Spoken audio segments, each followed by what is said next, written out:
You're listening to the Team Stripes Podcast.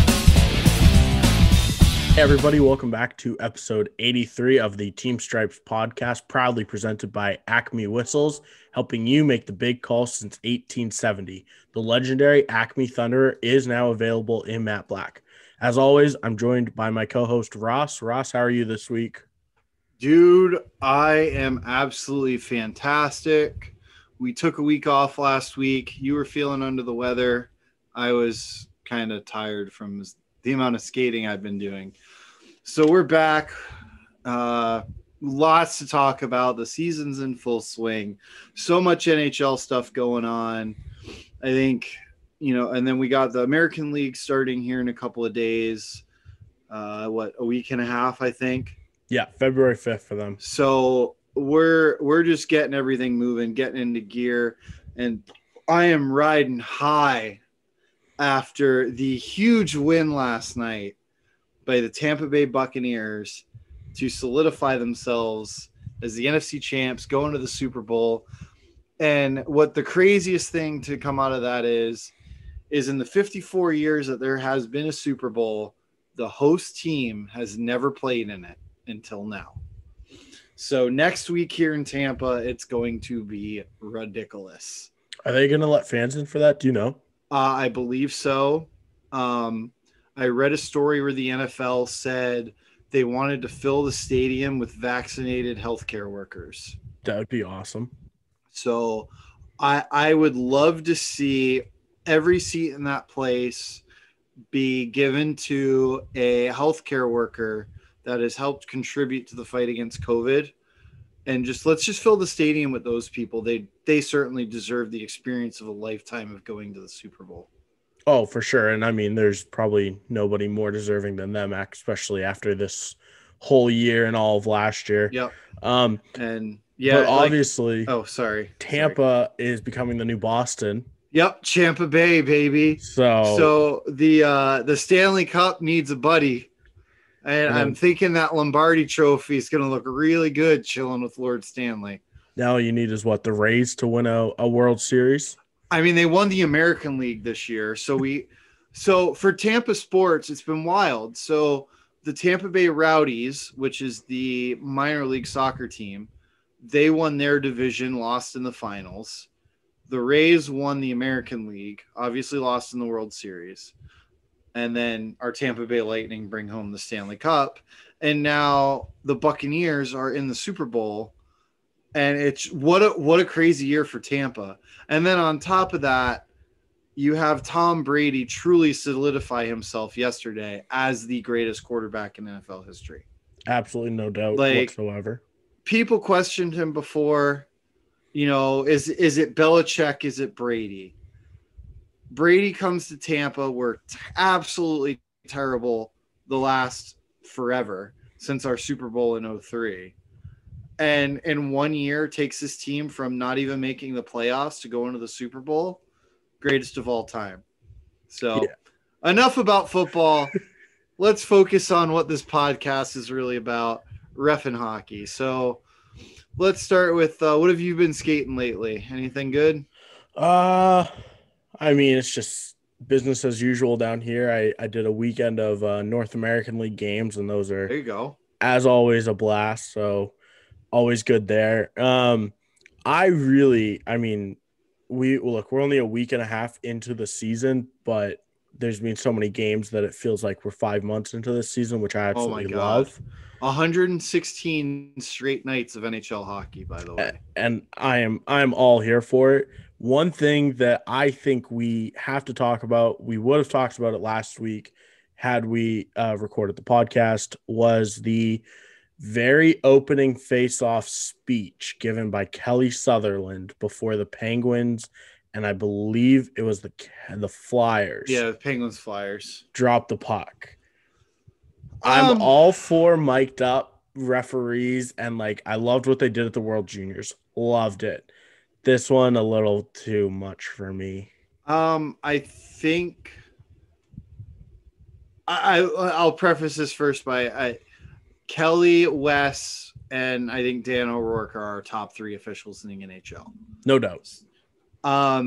I think Wes should have been the one with the little speech, just because he has a little more name power and a little more charisma. The speech felt like what he said felt forced. Very robotic. Whereas if it would have come out of Wes, he would have had us rolling out of our chairs laughing. So I think that's the only thing I would have changed. But Kelly did a good job. It just felt forced. Yeah, it was really funny though, because if you watch the wingers, they're ready for the face off, and then about halfway through the speech, they stand up and like, "Are you going to be done today?" Or are we dropping the puck? Yeah. Or are you delivering an acceptance speech? Yeah, it was one of those speeches where it was like, I understand the theory behind it, and you want to build off the World Juniors, great PR. But this speech was a wee bit forced, in my opinion. Yeah, and it was a little too long. I would say too about wordy. like 10 sentences too long. Yeah. But I mean, look, we're a week and a half into the season. I mean, there's games galore we can talk about, hits galore we can talk about. Yep. As for suspensions and fines, though, this season we've only had tons of. Well, there's been quite a few fines. There's been 4 fines total this year that I found. And then 1 suspension as of right now. The first suspension, though, I mean, it was on the first day of the NHL. It took all of, I think, like 6 hours. Oh, wow. Sorry, I got distracted by whatever motorized vehicle. Yeah, I did too. Apparently, one of my neighbors thinks he's really cool and has to rev his engine, but that's like a motorcycle. It's not. It's an old Mustang. It's actually a really nice car. Yeah, cool. Not a car podcast, though. Back to the podcast. But yeah, the first suspension took a whole whopping, I think it was like 4 hours after the opening faceoff to commence. We had a nice little hit to the head, and I believe it was a St. Louis game. He got a 1 or 2 game suspension for it, for an illegal check to the head. I mean, no major news there. I don't think. As far as the 4 fines, they were for, 1 was an elbow, cross-check, rough, and a slash. Yeah. Honestly, so let's talk about the elbow. I think, is that the one they missed, or is that the one they gave the minor on? It was a minor, 2-minute minor. Okay. So I think that elbow, yes, it was an elbow, but probably should have been called a major. That's one of the ones I looked at last week. The slash, the referee was kind of in an awkward position for. He was standing in between all the players in the corner and then bumped out. And right after he bumped out and turned, the guy slashes the dude across the chest. And again, it was only given as a minor penalty. But I think had the referee been further away, he'd have called a major. The problem there is he's just too close to it. Because I've told people multiple times, the hardest penalty call is the one that happens just a few feet in front of you. Yeah, because you have absolutely no clue what's happening.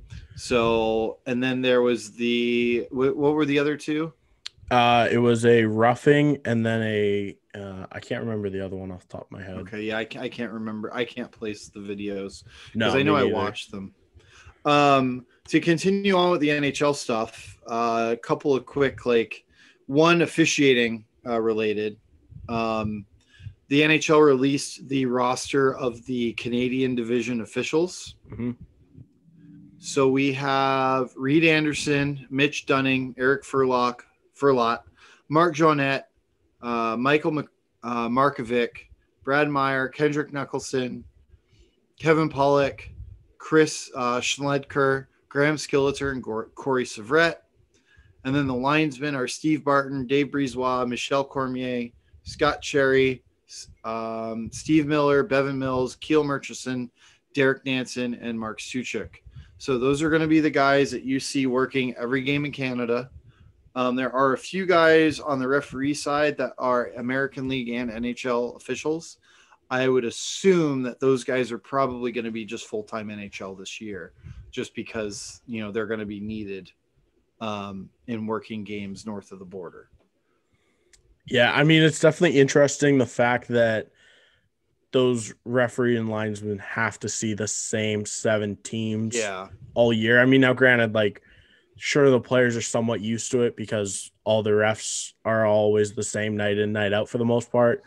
But this season's definitely going to be interesting just with the teams not being able to go, or the referees not being able to cross the borders. So it'll be interesting to see, I guess, how the teams react to that. Plus, you have the back-to-back games where it's going to be the same crew. Yes. So it's kind of like a junior style schedule. And mentioning the same crew, that kind of segues into the NHL referees are reducing travel and considering 3-man system as a contingency. So basically, obviously what you just said, the same officials are going to be working the 2 set. So that does help mitigate travel. It also, lessens their exposure to the general public. There's a possibility where we might see some games go to 3-man due to an official testing positive, whether it would end up, 1 and 2 or 2 and 1. It depends on, if it's the linesman or the referee.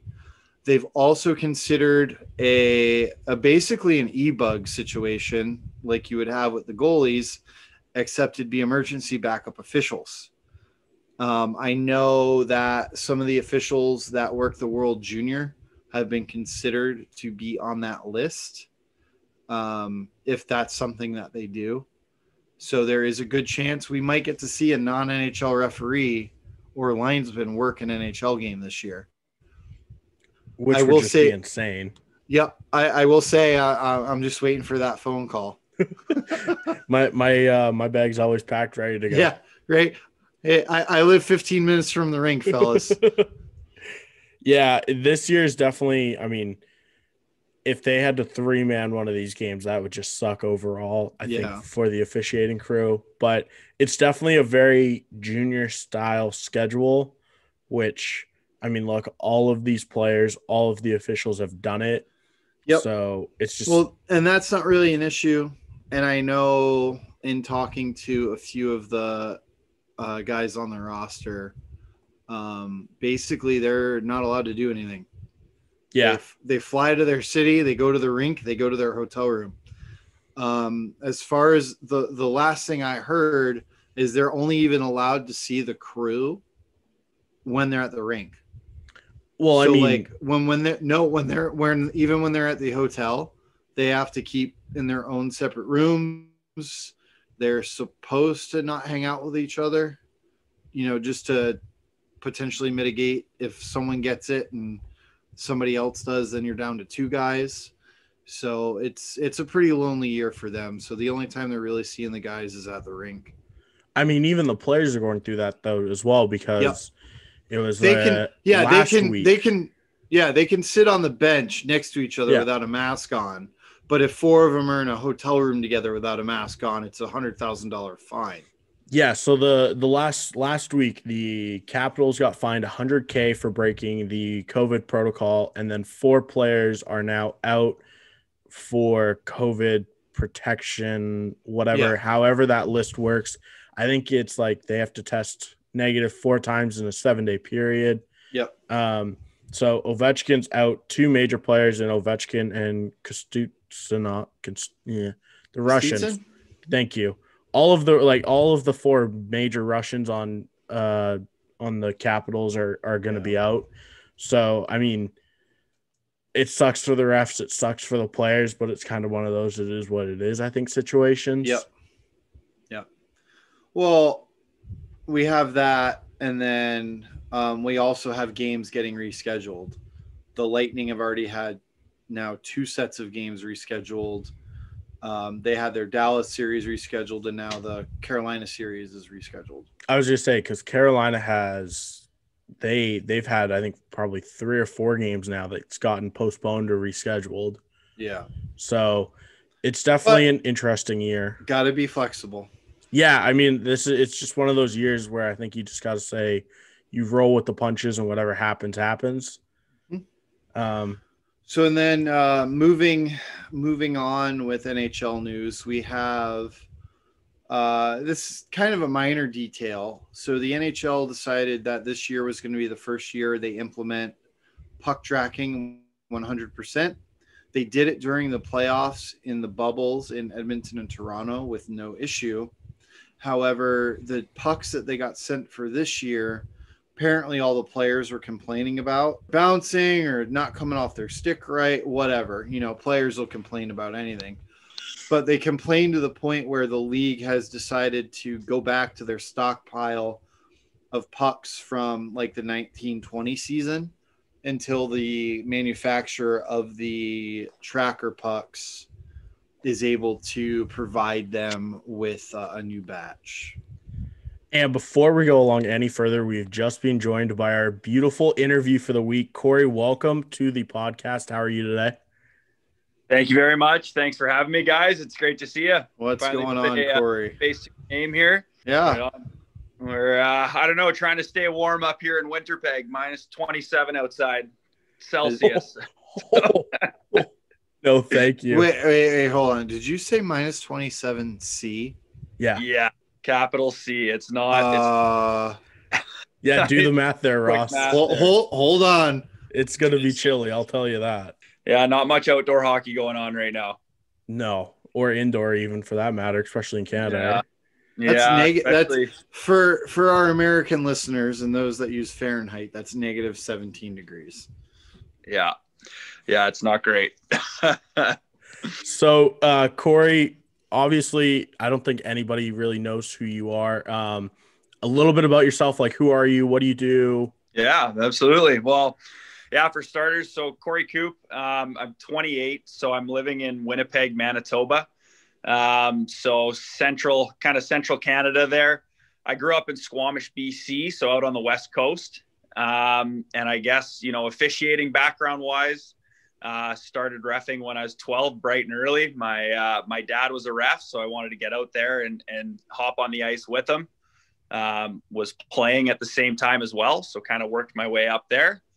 And so currently I'm an official in the Western Hockey League. There you go.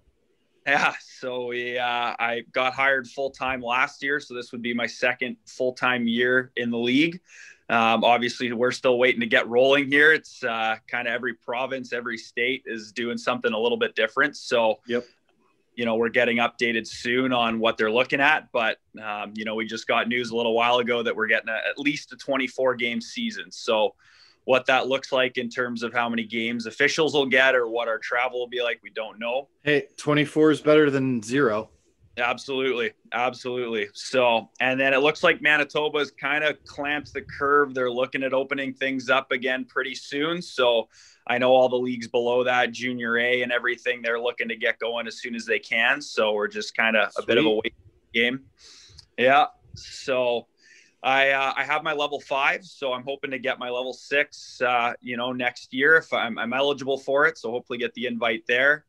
I just managed to hop into kind of the international circuit or the first steps of it in Canada, working the World Under 17s. There you go. Yeah, so hoping to be able to continue with that. And then in the summertime, I run a little ref school. So it's still pretty new, but it's called Koop's Call, Officiating Camps. And we had our inaugural camp, not last summer, but the one before that. So I kind of ran it in conjunction with the Whistler International All-Star Tournament. So they do a summer hockey tournament. It's 24 days long, believe it or not. Holy shit. Yeah. So it's they do a 3-day tournament for each age division. Very cool. Break it down into chunks like that. But, for the last 14 years, I've been up in Whistler there, grinding away. So usually work about 100 games in that little span. And together with buddies up there that are ref in the Western League with, we wanted to find a way to get back to officials. And the summer hockey gets a little hectic. The parents are they're enthusiastic, I guess is a nice way to put it. Well, aren't all minor hockey parents enthusiastic, especially about the officials? Yeah, you could say that. So having seen I mean, everything from having cops in the stands at games to having to break up fights in the parking lot. You know, we've seen it all, right? And you can remember how intimidating that was as a young official coming up, having these full-grown adults screaming and yelling at you. And so yeah, we started Koop's Call Officiating Camps to kind of help with that. So we pair up, have a 4-man system, have 3 younger officials on the ice with a major junior official out there as well, to kind of be able to officiate a game with them. And then if you're not familiar with Whistler, it's my favorite town in the world. Beautiful backdrop, and summertime. I mean, even the arena has windows on it. You got the sun coming in. You've got the 2 mountains in the background, and pair that with having some fun, because summer should be some downtime, be able to get away from the rink. But there's enough of us out there that like doing it year round. So we like to. Sounds like I need to make a trip. Absolutely. So yeah, that's me in a nutshell. I was a goalie my whole life, so one of those weird ones. Well, you know what they say, the best referees are goalies and goons. Yeah. And I follow up by saying I wasn't a goalie. Is that looking on your nose there? It looks like few scales there. Yeah. I've gotten in 1 or 2 over the years. So yeah, I played junior A, and then I actually crossed the border, went down to Wisconsin and Minnesota, played a bit of D3 hockey. Okay. Lived down there for a couple of years, and then once I decided to hang up the skates playing, I switched over to just officiating full time. So that's when things kind of started to blossom for me and take off. So I've been doing that for a couple of years now, and then for work, currently flipping a house. So having a bit of fun with that. Trying to keep the lockdown. That sounds like a good time. Something to keep you busy. At least. Absolutely. Especially with the lockdown right now. It's been good. So yeah, so we're sitting and waiting for next season. Obviously last year kind of ended abruptly. So a lot of unknowns with things. So we're just waiting to get back on the ice again. It definitely wasn't fun. I mean, I was fortunate enough down here in Florida that, the Coast League shut down for us early.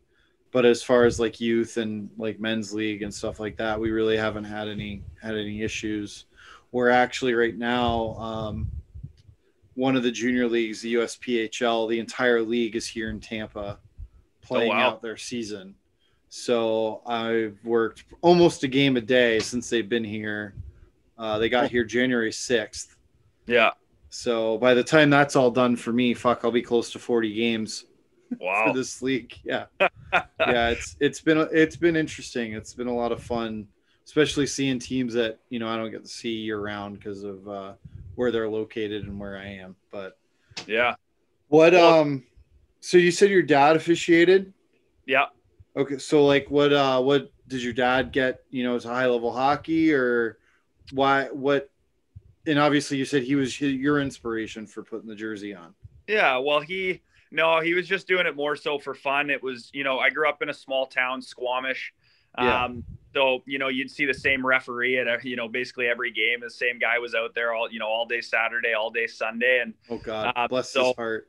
Yeah, exactly. So we had a couple of those guys growing up. So, my dad would be out there doing some of my games when I was younger. And so, when I turned 12, he said, "Hey man, it's a great way to make some cash." And, it was a chance to go out there and skate with them, which I thought was really cool. So that was kind of what got me into it. And like a lot of us at the younger ages, I got hooked on. I was like, man, I can make $20 going out there for an hour and make my own schedule. And like, this is great. Right. So yeah, that's what got me into it initially. And then it was just something that, I had a blast doing right from the get-go. So I just kind of stuck with it, and was the perfect little gig, throughout the winter. And then, down in Vancouver, which was a 45-minute drive, tons of tournaments throughout the summertime. So it turned into kind of a year-round gig for me.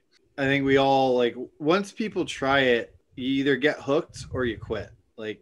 Unfortunately, that's just the way it goes. But, it's definitely something that's gotten me a lot further in hockey than I ever would as a player.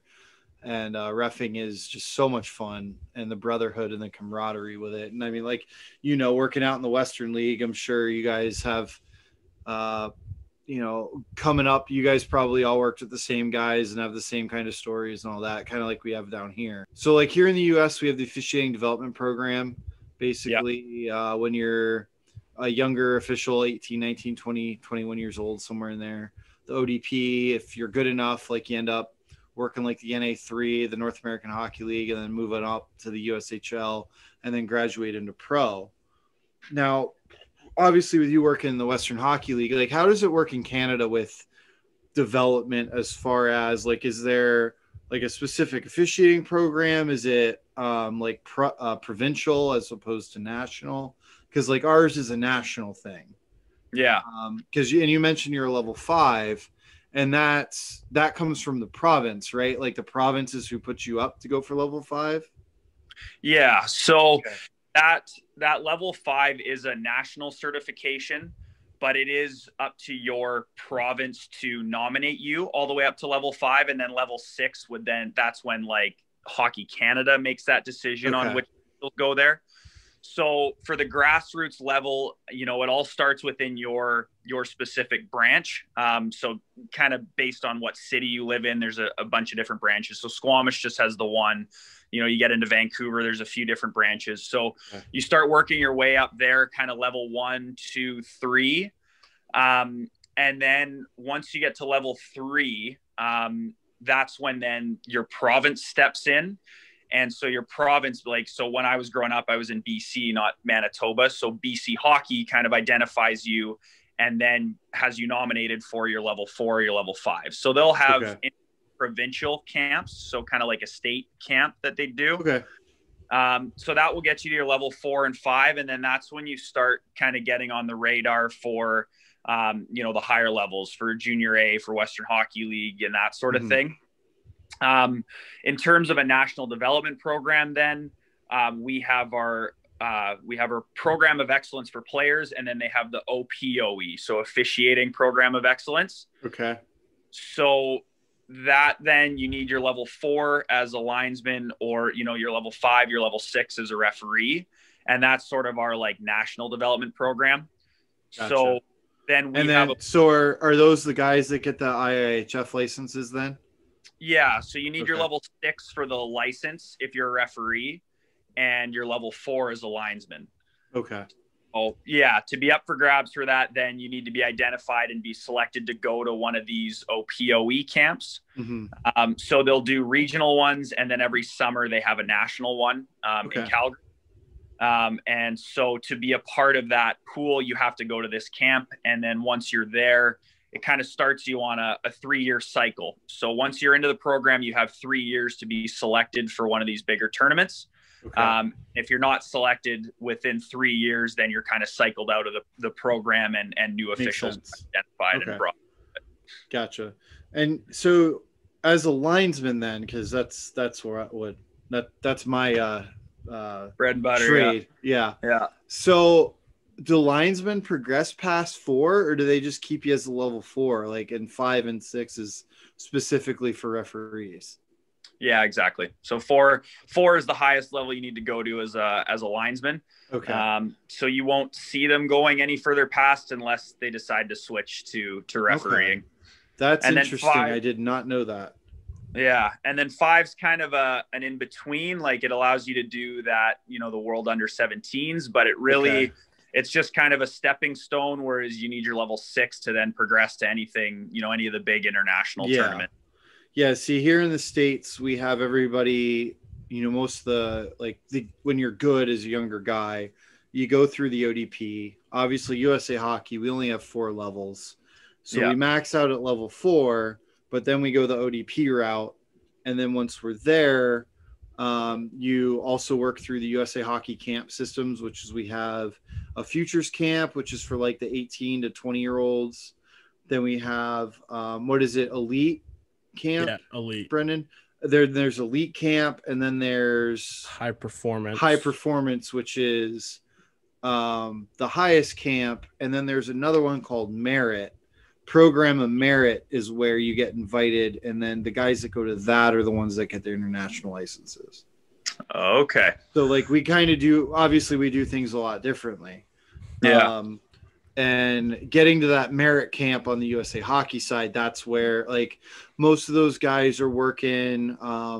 They're usually ODP graduates, so most of them are either working Division I NCAA, ECHL, maybe some American League, or they're like more senior guys in the USHL. Right. So okay. It's definitely a lot different. As far as the way it goes, but obviously we're all trying to get to the same place. Yeah. Whether it be, all the Canadian guys that did the World Junior. I'm sure you have some friends that did that. Yeah. So I'm sure that was cool to watch. Like, hey, I know those guys. Yeah. Did you hear any good stories come onto that you can share anyway? Yeah, it was definitely a different experience, being in the bubble was, they definitely had to sacrifice a lot going there, early before the tournament starts, a lot of time away from families. So, it wasn't your average tournament where, there's excursions and everything like that. It's, where you can go have fun with the boys and go get into shenanigans. Yeah. So it was a pretty tame one in that regard. What did you think about the pregame puck drop open mic for the referees? I loved it. Which line was your favorite? Let's do that hockey. Yes. I just like that little the SNL sketch. Like that was that cracked me up. So, I really liked that one, and then the stay positive, test negative. I know. Oh man. And it's cool. I think the refs deserve a bit of airtime there, for sure. They don't get any love the rest of the game. So I think that's, it's a fun one, and it gives the boys, something to do with all their downtime was do a bit of research before and come up with some chirps before the game. Yeah, exactly. It was really funny too, listening to the French Canadian officials trying to give us their best English. Bit of an accent. I know. And usually it's always funny because when we have our OPOE camps, right, is when we all get mixed together. And for the most part, they're all, all their English is really good. Whereas like none of us out West really speak French at all. Yeah. But like some of them said, it's like they haven't been around anybody that's spoken English in a while. So they were literally like, as much dust as they had on their skates, they had on their English too. So having to jump in there was awesome. That, and then the gold medal game, that little exchange with the open mic with, I forget who the player was, but he got in the referee's face. He's just like, get the fuck away from me. Yeah. That was so beauty. Yeah, I know. It's one of those, it's definitely, it's crossed all of our minds, but for me, it's something that it's a bit of a tough look. Yeah, for sure. So I've never had the pleasure of getting to even see like a major junior game live other than on TV, let alone skate it. What's it like working the Western League with, obviously you got a lot of kids out there that are going to get drafted to the NHL. Yeah. The biggest change, especially I guess from an officiating standpoint or, just being out on the ice, like now it's a business, everything up until then, even junior A, like coaches are making, they're making okay money doing it, but a lot of volunteer work, it's blood and sweat and tears. And when you jump to the Western League now, like now it's a production. There's like, people's careers are on the line. Yep. So it really adds an extra element of, suspense and excitement to it that it, now it means a lot. And when you have those guys that are trying to get drafted, it's like every single game means something to them because, even if, there isn't a million fans in the stands, like they know there's scouts watching every game. So to those guys, like it doesn't matter, what the crowd looks like or, what position or what spot they're in the standings, like they're battling for their future careers. Yeah. So it keeps everybody like on edge and on their toes the entire game, which is it's a pretty cool step. So, some of these arenas that you go to, there's some pretty loyal fan bases. Actually, I love hopping down into the States myself. You know, getting down there to Seattle and some of those Spokane, right? Yeah, Spokane's unbelievable. They have some really good rivalries there, and the fans are right into it. So, you know, that gets me excited to see the Kraken come into town, because if they can bring that energy and excitement they have in the Western League to the NHL, it's going to blow the roof off the arena there. It's going to be unbelievable. 100%. And then obviously too, like in Canada, you guys have the major junior system, but not a lot of minor pro like we do in the States. Whereas like for officials, if you go like the American route, so to speak, it's you end up working minor pro hockey to try to get to the National Hockey League. Whereas with on the Canadian side, a lot of you guys get hired out of major junior. And then you go like, you know, you work your like American League and whatnot. That kind of difference goes like, I know in my experience, like working a junior game, it's a lot different a mentality out there than working minor pro. Dealing with these kids, because that's what they are at the junior level. What's it like with them? Because obviously they are a lot playing major junior. They're more mature than like just regular junior A, right? Yeah. Like they don't say a word to you guys, I assume. Like you call a penalty, they mostly don't say boo because it's an attitude thing on top of their playing. So like, what's the relationship you have with the players out there? Yeah. No, well, a few good points there. And, you know, there's a few different ways to look at things in terms of like development with not having, you know, minor pro, you know, officiating, we're a bit luckier where they'll travel referees a little bit more. So, I mean, if you are going to be making that step to the American League, they'll travel you. Whereas, you know, for a lot of the linesmen that do make the NHL out of, you know, at least Western Canada, a lot of them are going right from the Western League into the NHL. So it's a pretty big jump there. Yeah. Where, like I said, there is that difference between, you know, having 16 to 20-year-olds on the ice and now men that are, you know, 21 to 30, right? Yeah. So, or, you know, have been playing longer than you've been alive in the case of Joe Thornton. Yeah, no kidding. So there's a few provinces that are lucky, you know, now being in Manitoba, like they have the Moose. So some linesmen out here get a taste of that minor pro working their way up. Yeah. Once you get into Quebec, you know, it's a bit of a different story there. You know, there's a few more American League teams out that way. So it is a bit tougher when you're in Western Canada. It's a bit of a bigger jump for the Lineys. So you really have to make the most of, you know, what you have. So in terms of rapport with the players, you know, they're the maturest for their age, right? So you will see a bit of a difference. You know, again, for myself, I haven't skated a minor pro game. So I would say maybe like just the level of maturity from like junior A to major juniors got to be a huge jump. Yeah, it really is. It's, you know, your captains in junior A will kind of display what you'd see from the lower level Western League guys, right? Okay. But now when you jump onto the ice of the Western League, these guys, they see the game in a different way. And so they bring that to conversations. You know, they'll pick up on things that, you know, a junior A player might not see. So it really like, there is a pretty big jump, and you have to be on your toes because the players are they're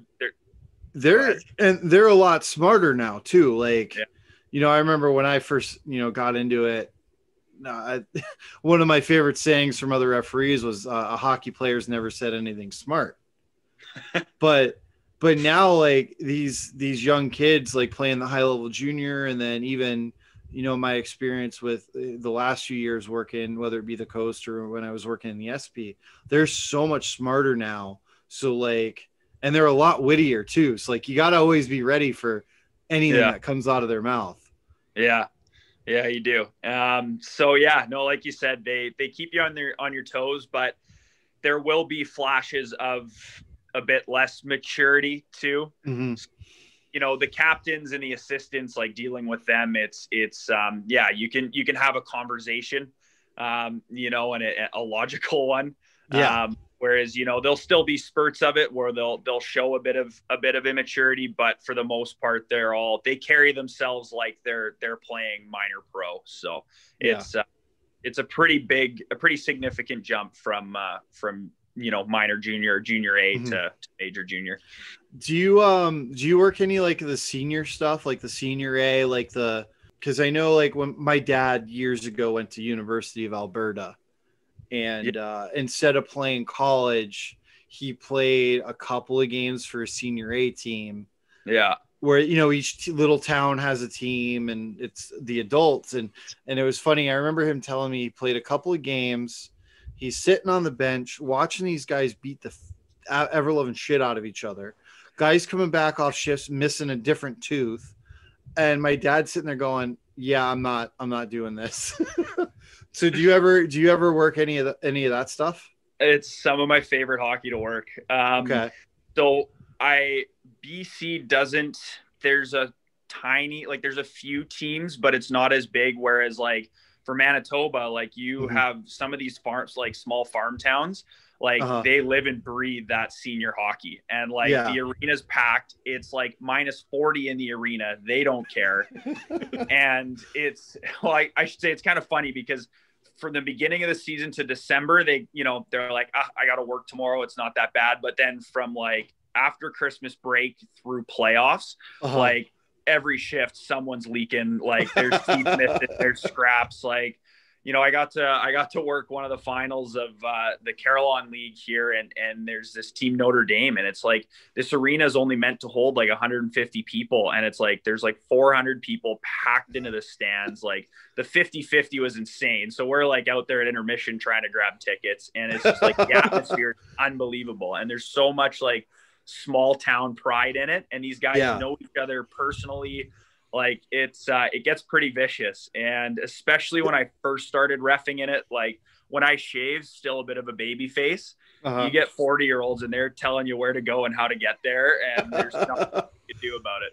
That's amazing. Yeah, like because it's all those guys, obviously, they might not have been good enough for the show or anything, but some of them played pretty high level hockey, and they get into it. And I've heard the stories, like you said, the little towns, it's town pride that their team won or whatever, and it gets pretty damn heated out there. So I guess like that would probably be the equivalent of working probably like our SPHL or the Federal Prospects Hockey League, which we have down here as well, which is that league is beer league on steroids, essentially, is all that is. That's a good way to put it. But I mean, it's like senior A's beer league with hitting, and the guys have a lot of pride. It's a good way to put it. So, and in terms of a development tool, it actually does help, because now it teaches you how to deal with grown-ups, with adults. So, a lot of communication skills are learned out of it. How to stay out of the way, because a lot of these guys are skating with their heads down, like taking slap shots. They don't care where the puck goes. So you learn how to dodge, duck, dip, dive, and dodge, for sure. There you go. Great dodgeball reference. I love it. Absolutely love it. What's the travel like in the Western League? Like I know all the teams are like really spread out. Like, how bad is the travel in that league? Yeah, it's depending on where you live. I mean, some of the central teams, it's not so bad, but my last 2 years in the Western League, I was living in Victoria, so I was on the island. So from an officiating standpoint, you're lucky to get 1 or 2 home games a month, if that. So every time I'm at bare minimum taking an hour and a half ferry ride that you got to be there half an hour before. So before I even get onto the mainland, I'm like 2.5 hours into my day. Then if I'm going to Spokane, I got another 5 or 6 hour drive. And then if you're working with one of the guys that, some of them have families, jobs, they got to work the next day, like you're turning around, hopping back in your car and driving right back. So you're checking into your hotel at 4 a.m. You're getting up at 7 a.m., hopping on the ferry, and you're back into Victoria so they can get to work the next day. So it's Victoria is a bit of a grind. If you're up in Prince George, northern part of BC, the closest team to you from there is like 5 or 6 hours. So they've got a bit of a grind there. And then if you're out east, Winnipeg, Brenden, unless you're playing some of the Saskatchewan teams, you got a 12-hour bus ride ahead of you. So the teams definitely are put through the paces. If you're from the officiating standpoint, a 5 or 6 hour road trip's pretty common. Usually they'll try and keep you there for a game or two. If you're going anything further than, one province over, then you'll be hopping on a plane and flying, fortunately. So those ones aren't too bad, but there's definitely a good mix of it. There's some, like 18, 19-hour days. And then there's, the home games every once in a while that are 5 minutes down the road. So you are obviously a referee in the W. Did you start as a linesman, work your way up, or did you get full-time hired as a referee? I got full-time hired as a referee. When I was younger, I kind of always went up doing both, enjoyed doing both of them. So it wasn't until I had finished playing that then I'd gone back to the Western League has like a summer tryout camp. Had gone there. They asked you, hey, do you want to ref or line? And I checked both boxes and they said, at this level, you got to pick one. They don't really have anybody that does both. So there's been a few guys that have kind of progressed as a linesman and switched over to ref, but they're pretty few and far between. So once you're getting into the Western League, you've usually picked which one you're trying to excel at, and you're moving forward with that. So I just got hired as a referee. Ross, do you got anything else to ask? Man, not that I can think of right now, but I definitely want to have you back on once you guys start wheeling in the Western League. Yeah, Get the season going. Fun. And I would love to talk more. And especially once the borders open up here, we'll have to get you guys up to Whistler.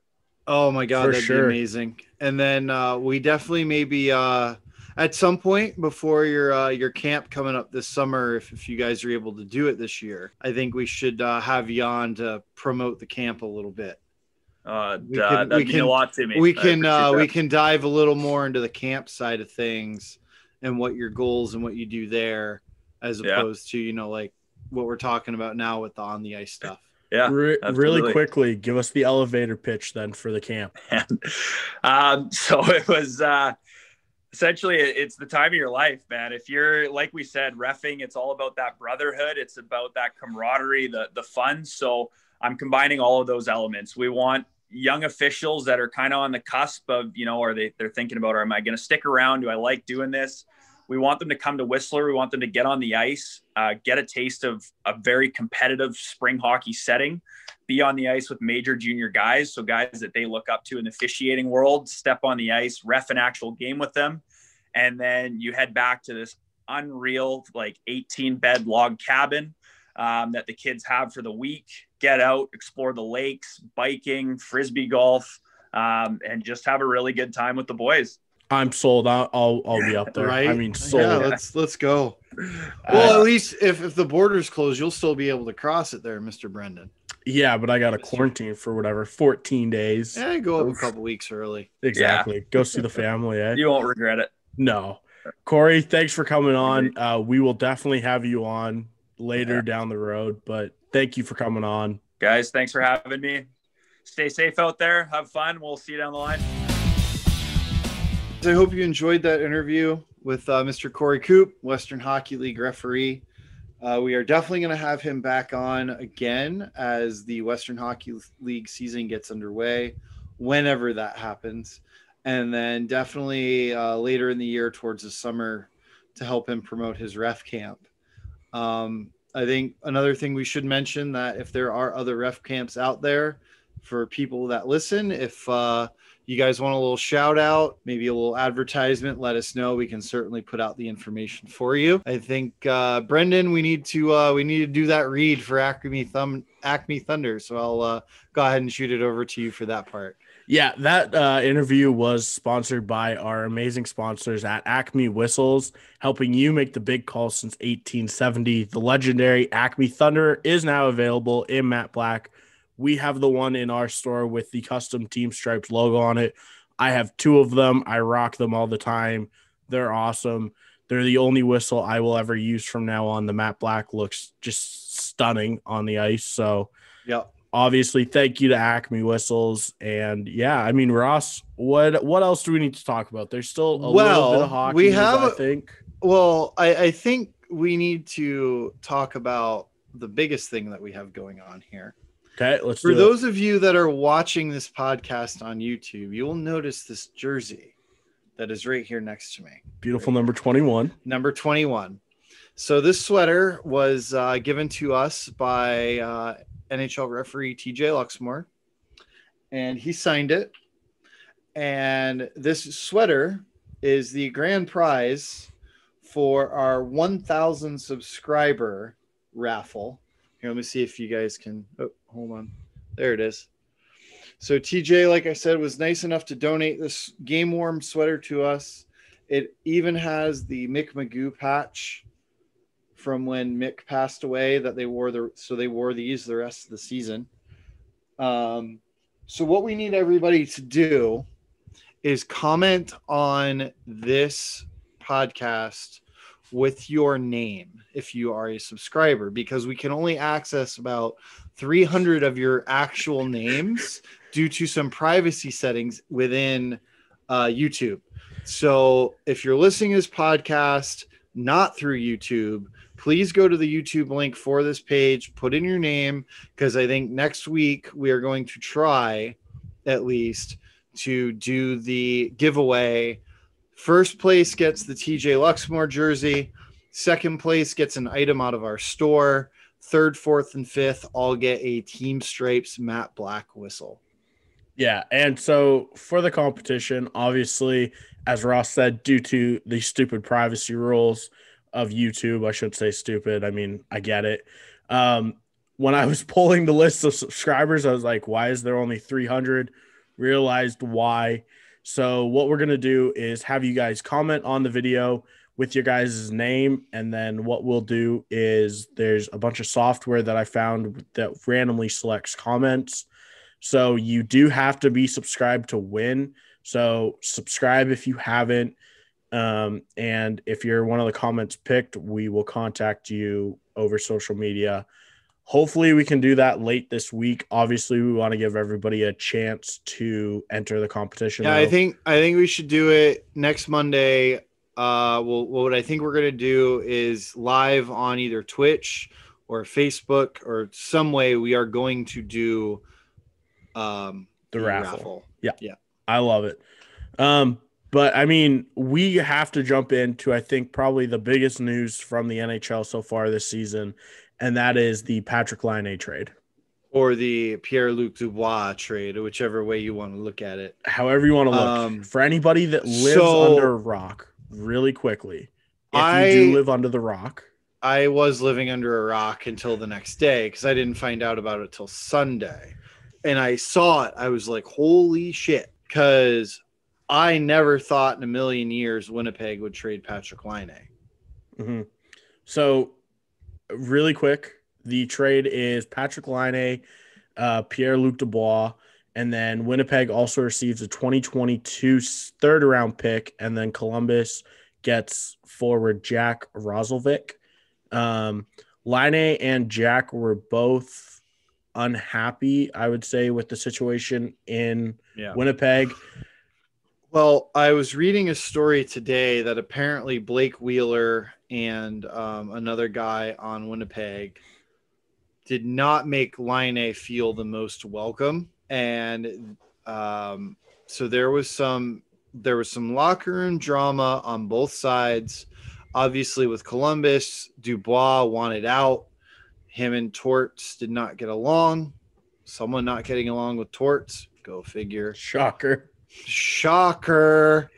And then obviously Laine was having some teammate issues. I don't think Dubois is anywhere near as good as Patrick Laine. I think Columbus won this trade handily. I don't see Dubois being the player that Laine is.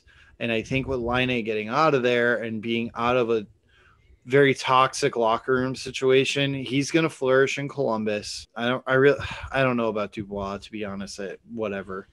But man, it just blows my mind that they traded him, especially because of that like Finnish heritage with Teemu Selanne being a Winnipeg Jet and then them getting Patrick Laine. So like he was their next Teemu Selanne, and they just had locker room issues. So I'm going to disagree with you.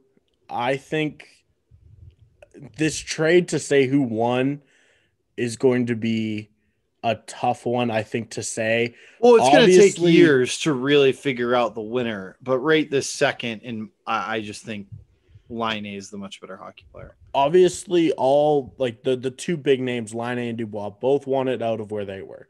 You saw in Columbus, Pierre, for some reason, didn't get along with Torts. I mean, in the last 2 games he played as a Jacket, his ice time was like 4 minutes in the first period, none in the second, and then same thing. Mm-hmm. And here's the thing. I think Pierre-Luc Dubois all around is a more skilled player in the defensive zone, more responsible, I should say. Whereas Patrick Laine, you know what? He's probably going to put, 30, 40, 50 points up on the board every season, no questions asked. But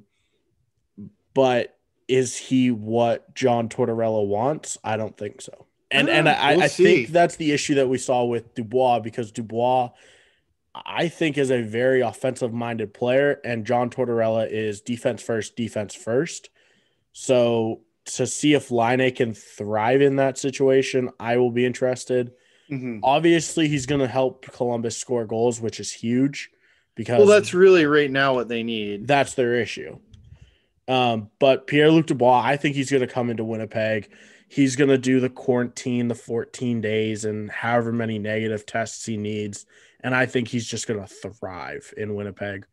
I think if you put him with the right guys, you put him with like a Wheeler or a Scheifele, I think he's just going to thrive, and he's going to put points up on the board. Yeah, I don't know, man. Like I said, I'm a huge Patrick Laine fan. I love the guy. I think he's a really good hockey player. I like watching him play.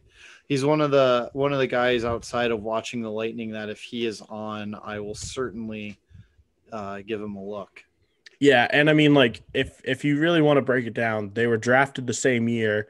Laine, I believe, went second. We might have Dubois a second guest for the show today. Oh, who do we got? You'll see. Is it Mr. Bourgeois? No, I think Logan's going to join us. Oh, even better. Yeah. Bring him on. Yeah, he said he'll be on in a couple minutes. So awesome. I cannot wait. I definitely want to we definitely want to talk a little bit.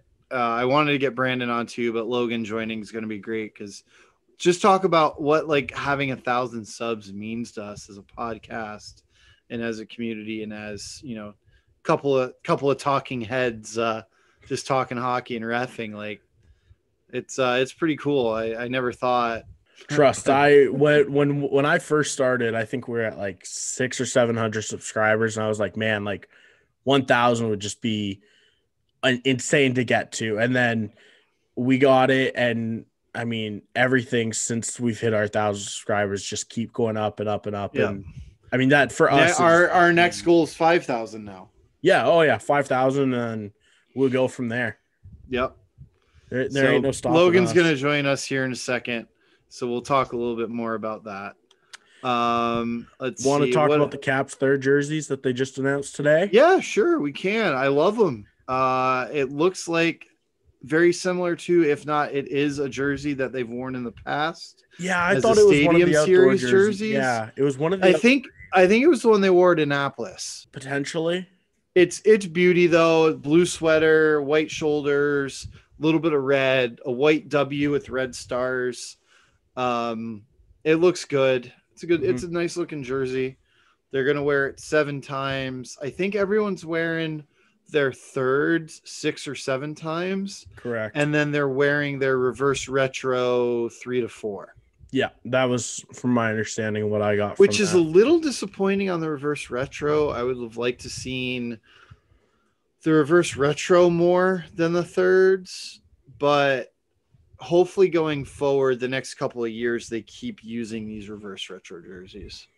Yeah, I'm all on board on just making the reverse retro jerseys everybody's home jerseys. I know, like, for me last night, like, I was truly disappointed when the Flames came out for their first game in a week. And I was like, man, like, Sunday game against the Leafs, like, either pull out Blasty or, like, go with the bright red ones, but they just went with their normal home ones. And, like, to say I was disappointed would be an understatement. Yeah. The one thing that I wish I don't like that the teams have to be like, hey, can we wear this jersey tonight instead of that jersey? Like, NHL, let them wear what they want. If the Lightning, let's say, want to wear their blacks one night, just let them freaking wear them. Who cares? Like, as long as the other team's coming in with their roads, which are white. I was just saying, like, it don't who matter. Who cares what color sweater, whether it's their primary, their third, or the reverse retro. Now, obviously, like in the situation with Colorado, their reverse retro is white. So then the visiting team would have to bring a colored uniform. That's a little different and should be pre-planned. But like, if they're sitting in the room for a Tuesday game and they're like, hey, you guys want to wear our black sweaters? Why not? Just let the team pick what they want to wear. Like I get to on Shell. Exactly. And I mean, like, if we're being like real honest, like, let's say Nashville and Detroit are playing each other. They could both wear their home jerseys. Wear colors. It's yellow versus red. I went to a preseason game a couple years ago. The Lightning played the Hurricanes. The Lightning wore blue. The Hurricanes wore, and it was freaking awesome. It probably looked really good too on TV. It looked great. Like color and color. Why not? Yeah. As long as both teams aren't wearing blue, or it's not the Red Wings and the Hurricanes both wearing red. You know, let them mix and match. Let them have fun with it.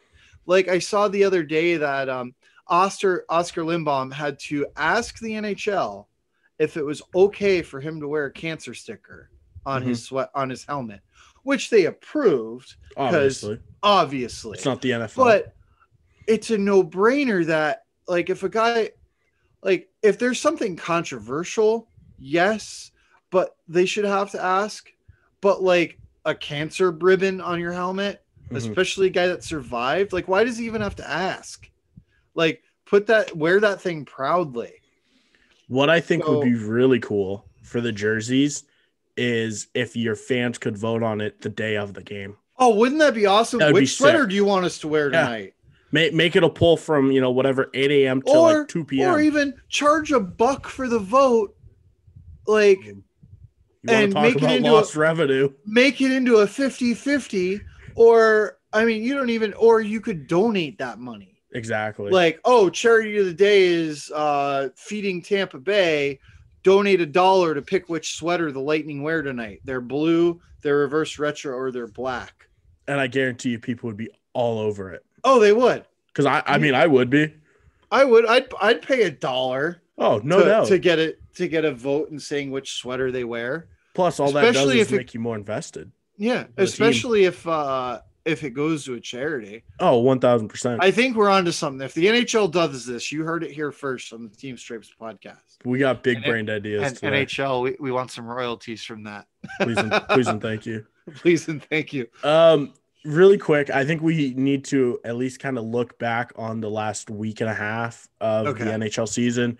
I want to know for you, I guess personally, has there been any big surprises? I'd say one big surprise is how bad Chicago really is. Watching their first couple of games against the Lightning. Yeah, they got pumped. And also like how with the alignment of these divisions, it's crazy, but like there are teams that are clearly like the 4 teams that are going to go to the playoffs. You can just before this even started, we all knew which 4 teams from each division were going to be the playoff teams. Yeah, I think that's what sticks out the most to me. Yeah, I mean, right now in the Discover Central Division, Chicago is sitting third. Technically, they're sitting third. They're 2 and 3. 2, 3, and 1. Now, the only reason why they're sitting third is Dallas and Florida have both only played 2 games. Yeah. Carolina has played 3. And then Nashville and Detroit have both played 5 and 6. And neither of Nashville and Detroit did anybody expect to be in the top 4 anyway. Yeah. So, I mean, no major surprises there. I think I want to say, though. We look at the East. We have the Caps. Washington. Yeah, I was just going to say the Caps are 3-0 and 3. So they're either winning in regulation or losing in overtime. Yep. Yeah, and they've played – it was their last 4 games have been decided in overtime, which it was the first time since I believe it was 2011 that they had to do that. They've honestly surprised me just in their goaltending alone. Whoever they had the past 2 games stopped, I believe it was 100 out of 97 shots. Hey, there he is. G'day, boys. What's up, Logan? Oh, man, just living the fucking dream. Hell yeah, bud. So we're just sitting here talking about, because I talked about the raffle, showed off the sweater. Yeah. And we had a little moment of talking about 1,000 subs on our YouTube channel. So okay. do you have a thought about what that means to you as one of the guys? Like, you and Brenden obviously got this thing going. So there's more Brenden that got it going, but yeah. Yeah. But like, what does having 1,000 subs mean to you? Oh man. It's actually pretty cool because for me, it's like watching Bourgeois start, and then kind of when Bourgeois came back from Ottawa to here, we shot shit about it, and he goes like, you and Esty, another friend of ours, kind of helps out. He's like, you guys should help out. And then I kind of got pushed in the podcast role, and I wasn't producing, so that's why he called you guys onto this. Yeah, fair enough. Oh, we're recording this. Oh, Jesus, yeah. That's fine. That's perfectly fine, guys.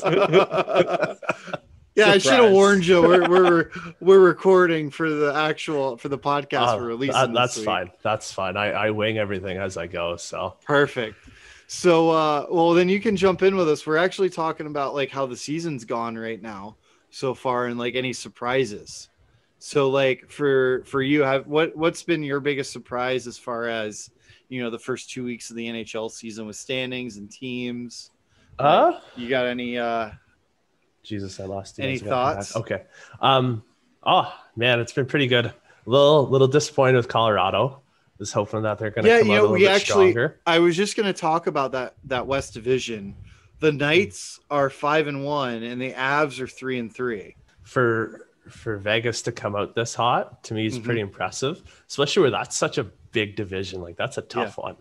So it's a big toss-up, and I wasn't expecting Vegas to come out like that. I figured Colorado would be up like. Well, and two, since you're an Avs fan, how do you feel about the Blue Pants? I'm not an Avs fan. I just got money on these guys. That's well. So you're kind of an Avs fan. I am for 2021 through purchase. Yeah. Well, I guess so. Brenden too. Like, these Blue Pants are killing me. Yeah. I mean, I need them to go back to the black. Well, I'm okay. Like, I like the blue, except it doesn't match anything. No, like it would look good with the Nordiques jerseys, but that's I think about it. Anyway, so that little quick side thought. And then we were talking about the Central, how the Lightning are having games postponed and changed around, and then the Stars have only played 2 games and they're 2-0, and it's just all sorts of crazy. I find the 7-0 win against Nashville is pretty impressive. Like, to come out this hot. Yeah. With this long of a break where they haven't had any like real in-game intensity, and just to show up and win 7-0 to me is kind of a statement. Yep. And to make it look easy. And then how bad Chicago's goaltending is. Oh, it's a tough one. Yeah, they don't have an NHL starting goaltender on their roster. They did just sign Darling though to the American League. Oh, did they? So yeah, Darling will be on the roster. Yeah, Darling will be back in a week. Rumble, rumble, wink, wink, cough, cough. Yeah. I saw that. What about the North Division here? Like, Montreal's 4-0-2 after 6 games. Yep. And the Leafs are set 5-2. The Leafs, I think, should be there. Montreal, I think, is surprising all of us, or at least me. Montreal is low-key good right now. They've been just under the radar, just playing solid hockey. They got Carey Price behind them. Like, and honestly, no worries. let's be honest. That's all you need is Carey Price. Yep. Yeah. If you score 3-4 goals a game, that's, you know, Carey Price has got the rest. Even 1 goal a game half the time with Carey. You just need to score 1, maybe 2, and you can either get the win or you go into overtime. Yep. And then Vancouver at 2-5, I think, is underperforming, but not surprising considering they're in a rebuild. Yeah. I mean, I know people in Vancouver are kind of hitting the panic button right now, but I mean, I don't see the need to. They're obviously in the middle of a rebuild. And then obviously Ottawa at 1-3-1 is no surprise. At least it's exciting when they play. Like, every game I've watched so far of Ottawa is they've at least made it exciting in the sense of, like, there hasn't been a blowout. Mm-hmm. with Vancouver. I mean, Vancouver, I think, lost like 7-2 one night. And then with Edmonton, how about McDavid getting that Hattie on the second, was it game 2 of the season? Yeah. Not a surprise. That is a beauty. That goal, I think it was the second one, where he just flew by everybody like they weren't even moving, was ridiculous. He makes it look way too easy. The defensemen were like, where'd he go? Kid's so freaking good. And then let's see. And then we were talking about the East. Obviously, the Caps are 3-0-3. The Penguins are 4-2. Flyers 3-2. I think Boston, have they scored 5-on-5 yet? Yes, they finally did against Philly when they beat them. I think it was 7-rip. It was 6 or 7-rip. They beat Philly because they went 4 or 5 games without scoring 5-on-5. Yeah, I think they went 4 games without scoring 5-on-5.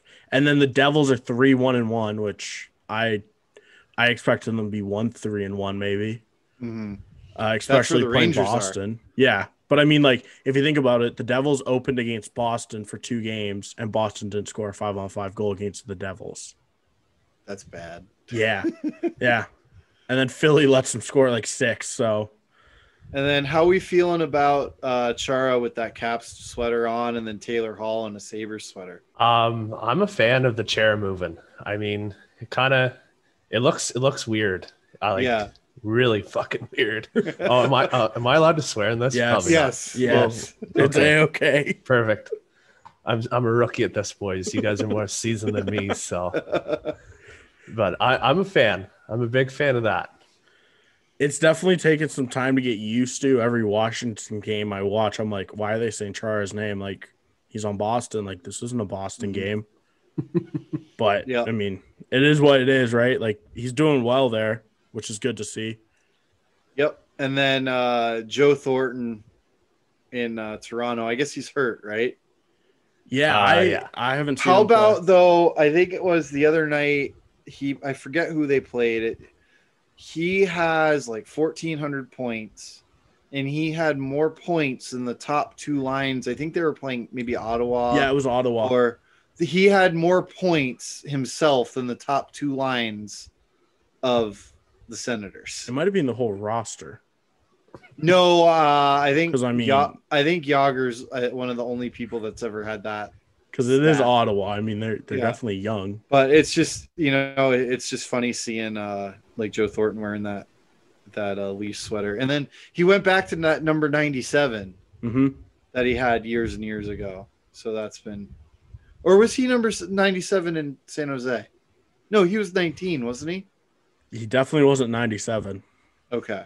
So Logan, what's good, man? What's going on up in the Maritimes? Terrible. Yeah. So our province is just getting smashed right now with COVID cases. I mean, compared to the rest of Canada, it's pretty small, but like for really small ass province, like we're getting smashed right now.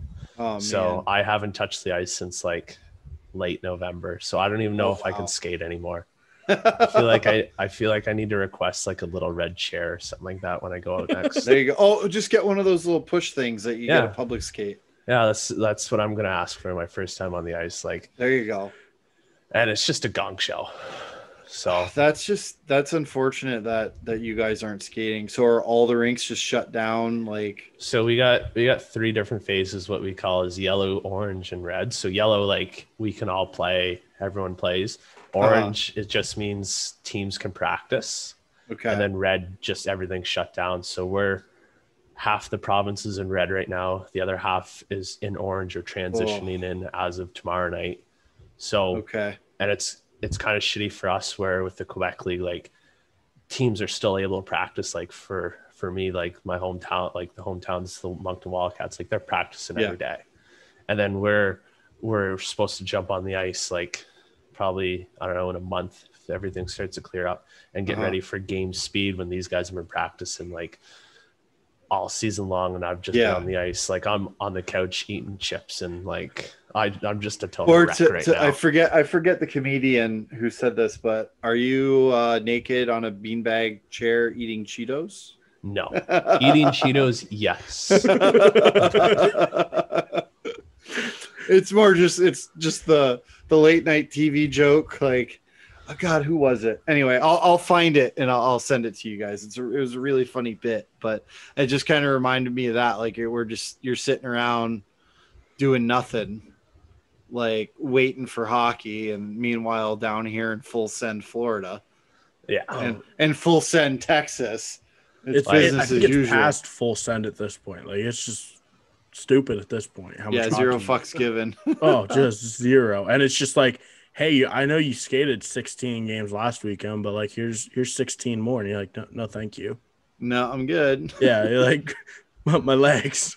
See, like honestly, right now I'm in the moment where I don't miss much hockey. Like it's really weird to say. Like in 12 years of refereeing, this is the first time I've been like, I'm okay with not refereeing right now. Fair enough. It's weird, but I don't know. It is nice getting that little break though. Like, well, I mean, I had a break from February till like September, so true. So that was like that was the longest break I ever had as well. Mm-hmm. Like usually I'm doing summer hockey, spring hockey, fall hockey. Like it's never stopped until last year, and it's like it's kind of a weird feeling. Well, let's hope we get you guys back on the ice here soon up there. And how's and I forgot to ask Corey this when we had him on. How's the vaccine stuff going up there? Are you guys giving it out yet? Or so we're giving some out. From what I understand, mostly just like the hospital workers and stuff? Yeah, so a lot of the healthcare people, and we're giving it out to like the older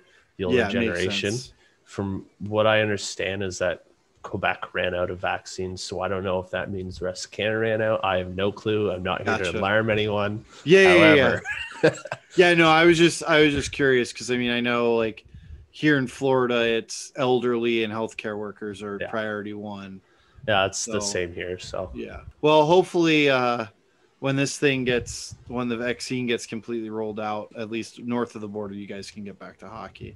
Oh, it'd be great. I mean, like sitting home doing nothing. Watching hockey is not too bad, but you can only play video games for so long and put on a practice mat. You got that light up headset on. I'm gonna have to hit you up for some Call of Duty later. Oh, 100%. I'll play just about anything right now, bud. Sweet, sounds good. We'll have to play some Warzone. Which actually we should transition to there. That's a good segue for Brenden talking about we're gonna do some gaming, right? Yeah, we're still trying to figure that out for the YouTube channel. Obviously, just trying to put any content and as much content as we can out there. We're gonna start gaming, doing some like Chell, some Fortnite, Call of Duty, whatever it may be, like just to have a live stream going. You guys hop in, chat with us. We can talk about hockey. We can talk about gymnastics. I don't care. Like just the guys can see how bad at Call of Duty I am. Exactly. I am no better. Like I suck at all of these games. Okay. But I think we are going to organize a Chell tournament. Yeah. I'm still figuring out the logistics of all that and how to do that even because I mean, I've never once thought about putting one on. So figuring that out, hopefully sometime this summer we can do it is kind of my goal. Yep. So that's all I got though for this episode. So Ross, if you got anything else.